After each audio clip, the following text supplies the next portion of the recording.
रिलायंस के stock investors के लिए एक बहुत इंपॉर्टेंट मैसेज निकल के आया है। देखिए, आज नहीं तो कल मुकेश अंबानी जी को रिलायंस के हेल्म से स्टेप डाउन तो करना पड़ेगा, ये हम सभी को पता है, क्योंकि कोई भी व्यक्ति अमर नहीं होता है एंड कहीं ना कहीं उनके बच्चों को ये बागडोर आगे संभालनी है। और कहीं ना कहीं इसी चक्कर में अपनी बोर्ड की सीट दिलाना चाहते थे मुकेश अंबानी जी अनंत अंबानी जी को। लेकिन कॉर्पोरेट स्ट्रक्चर में जब भी कोई कंपनी आती है, स्पेसिफिकली पब्लिक लिस्टेड कंपनी, तो वहां पर होते हैं ढेर सारे stake holders as well as share holders. और इसी प्रकार से दो डिफरेंट कमिटीज जो शेयर होल्डर्स की थी, उन्होंने मना कर दिया है कि हम आपत्ति जगाते हैं कि हमको नहीं चाहिए Anant Ambani on the board seat. अब ये IIAS नाम की एक संस्था, इसने ऑलरेडी पहले कहा था और अब ISS ने ये चीज कह दी है कि बस हम नहीं चाहते कि यहां पर हो, और ये AGM में इन्होंने ये रेस कर दिया। अब स्वाभाविक सी बात है, आप लोग सोच रहे होंगे कि भैया अच्छा खासा फैमिली बिजनेस चल रहा है, इसमें ये लोग कौन होते हैं ये सारी चीजें बोलने के लिए। तो मैं आपको बता दूं कि once a company goes public, तो अपने स्टेक होल्डर्स के ओपिनियन, जो मेजॉरिटी स्टेक होल्ड करते हैं, उनको जवाब देना रहता है। ISS ने अपने प्रस्ताव में क्लियरली मेंशन की है दो पर्टिकुलर रीजंस क्यों वो मना कर रहे हैं अनंत अंबानी को लीडरशिप रोल में देखने से। उनका पहला चीज है कि उनको लगता है कि अनंत अंबानी के पास अभी लिमिटेड लीडरशिप क्वालिटीज है, लिमिटेड एट्रीब्यूट्स है। इनफैक्ट इस चीज पे तो मैं भी एग्री करूंगा कि कहीं ना कहीं जितनी बड़ी कंपनी और कॉन्ग्लोमेरेट है, शायद उतना अनुभव अनंत अंबानी जी को नहीं है। देखिए, मैं बहुत छोटा इंसान हूं, उनको जज करने वाला कोई नहीं हूं, लेकिन एक कॉमन सेंस के हिसाब से एज एन इन्वेस्टर अगर हम जज करने की कोशिश करें तो ये स्वाभाविक सी बात हो रही है। दूसरा, वो कह रहे हैं कि बोर्ड लीडरशिप भी इनके पास कम है, जो कि केवल 6 साल का है, तो कहीं ना कहीं उनको लगता है रिस्क है।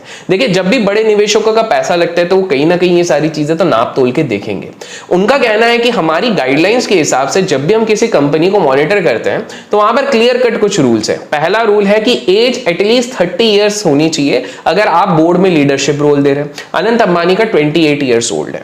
और दूसरी चीज वो कह रहे हैं कि भैया कि अगर आपके पास एटलीस्ट 10 साल का एक्सपीरियंस नहीं है तो आपको बोर्ड पे लीडरशिप लेने का कोई हक नहीं है, और अनंत अंबानी को 6 साल का है। बाय द वे, आप लोगों को बता दूं कि 28 साल की उम्र में अनंत अंबानी जी कमा रहे हैं एटलीस्ट 12 करोड़ रुपए। आप लोगों की सैलरी इनसे कितना कम है कमेंट्स में जरूर बताइएगा, और वीडियो को अगर लाइक करोगे तो अगले 10 साल में इनकी जितनी सैलरी हो जाएगी। अगर नहीं हुई तो आप आके मेरे को बता देना।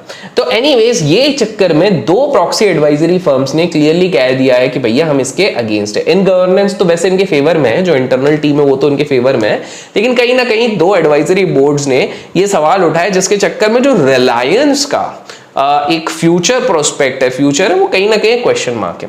लेकिन इसमें एक इंटरेस्टिंग चीज ये होगी, जहां तक मेरे को समझ में आता है, कि मुकेश अंबानी जी एंड द फैमिली जो सबसे मेजॉरिटी स्टेक होल्ड करते हैं, वो कहीं ना कहीं इंटरनल पॉलिटिक्स करके देखे आया है तो अपने घर का चिराग, तो इन लोगों को वो आगे कर देंगे। लेकिन आप लोगों को सवाल है, स्पेसिफिकली जो रिलायंस में इन्वेस्टेड रहते हैं, क्या आपको लगता है इतने यंग हाथों में आप इतना बड़े कॉन्ग्लोमेरेट को देना चाहोगे? कुछ लोग कहेंगे कि धीरूभाई अंबानी ने भी तो मुकेश अंबानी जी को दिया था, लेकिन आप याद रखिए कि मुकेश अंबानी ने बहुत घिसा था, उनको काफी सारी चीजें सिखाई गई थी, उनने काफी सारे इंडस्ट्रियल प्रोजेक्ट्स, चाहे वो जामनगर का प्लांट हो, चाहे उनके मुंबई के काफी सारे काम हो, उन्होंने ऑलरेडी पहले अपनी प्रूवन लीडरशिप दिखाई और उसके बाद ये चीज करी।